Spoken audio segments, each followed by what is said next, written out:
శత జయంతి సందర్భంగా మనం ఈరోజు పరిగి మండలం బీజేపీ ఆఫీస్లో కలిసాము. అదే ఇది అయిన తర్వాత మన విద్యానిధి కాలేజ్లో వెళ్ళి అక్కడ ఉన్న విద్యార్థులతో మనము మాట్లాడి వాళ్ళకు నిన్న కాంపిటీషన్ కూడా పెట్టినాము, ఎలక్యూషన్ కాంపిటీషన్ కూడా పెట్టాము వాజ్పేయి గారి గురించి.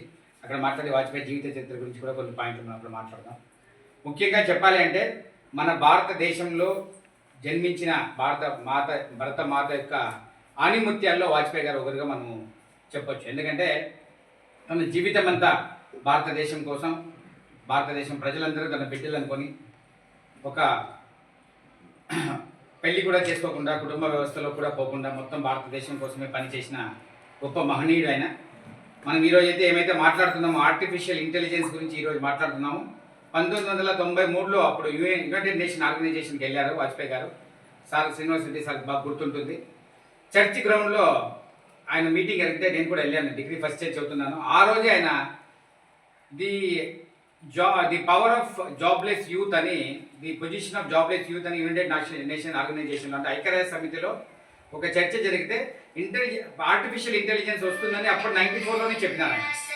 సో భారతదేశం గురించి కలలు కన్నా గొప్ప మహనీయుడు ఆయన భారతదేశంలో ఎన్నో చేశారు. మన కార్గిల్ వార్ అయితే ఏమైంది చెప్పొచ్చు, మాటకు మాట దెబ్బకు దెబ్బ అని పాకిస్తాన్ని కంట్రోల్లో పెట్టిన కార్గిల్ వార్ కావచ్చు. ఒక ఫ్రెండ్షిప్ పాకిస్తాన్కి ఒక స్నేహ హస్తం ముందుకిచ్చి ఒక ట్రైన్ ఇది కూడా చేశారు ఆయన, ట్రైన్ జర్నీ కూడా చేసి ప్రెసిడెంట్ పర్వేజ్ ముషరఫ్ను కూడా ఇక్కడ ఇండియాకి పిలిచి పాకిస్తాన్కు చాలా స్నేహంగా ఉంటూ ఉన్నారు. అయినా కూడా వెన్నుపోటు పొడిస్తే కార్గిల్ యుద్ధం చేసి వాళ్ళని వెనుకలు పంపించారు. అదే రకంగా మన పార్లమెంట్ మీద టెర్రరిస్ట్ అటాక్ జరిగినప్పుడు టెర్రరిజం మీద ఒక సపరేట్గా యాక్ట్ తీసుకుని వచ్చి దాన్ని ఇది చేశారు. ముఖ్యంగా చెప్పలేదు, ఈరోజు అయితే మనం ఏమైతే రోడ్లు చూస్తున్నాము, ఈరోజు హైవేస్ చూస్తున్నాము. మనం 1 అవర్లో అనంతపురం పోతున్నాం, 4 అవర్స్లో 5 అవర్స్లో హైదరాబాద్ పోతున్నాం. దీనికి అన్నిటికీ ముఖ్య కారణం వాజ్పేయి గారే.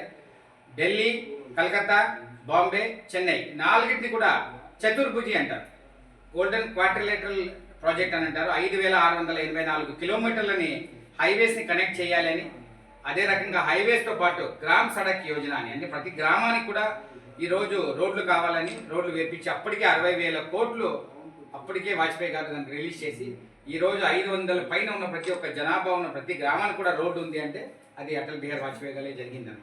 అదే రకంగా మనం జనసంఘం కావచ్చు, భారతీయ జనతా పార్టీ స్థాపించి మొట్టమొదటి దాని అధ్యక్షులుగా కూడా ఉండి కేవలం 2 పార్లమెంట్ మెంబర్స్గా ఉన్న పార్టీని ఈరోజు దేశంలో అతిపెద్ద పార్టీగా చేసినారు.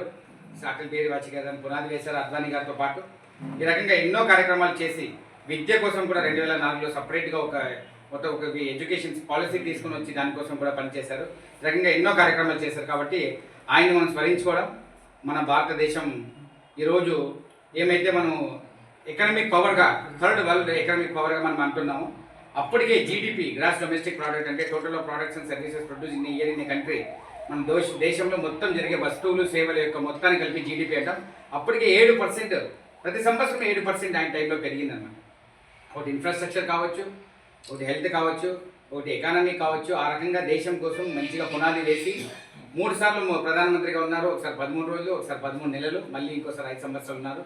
ఎన్డీఏలో ఉండి కూడా ఒక హిందుత్వంతో పాటు అందరినీ కూడా కలుపుకొని వెళ్ళి ఎంతో చాకచక్యంగా రాజనీతి ప్రజ్ఞుడైన మనం ఈరోజు ఏమైతే చెప్తున్నామో ఒక చాణక్యుడిగా రాజనీతులు అందరినీ కలుపుకొని అందరితో గౌరవం తీసుకొని ఆయన టైంలోనే మనకు అబ్దుల్ కలాం కూడా ముఖ్యమంత్రి రాష్ట్రపతిగా వచ్చారు. ఆ రకంగా ఎన్నో మంచి కార్యక్రమాలు చేశారు ఆయన.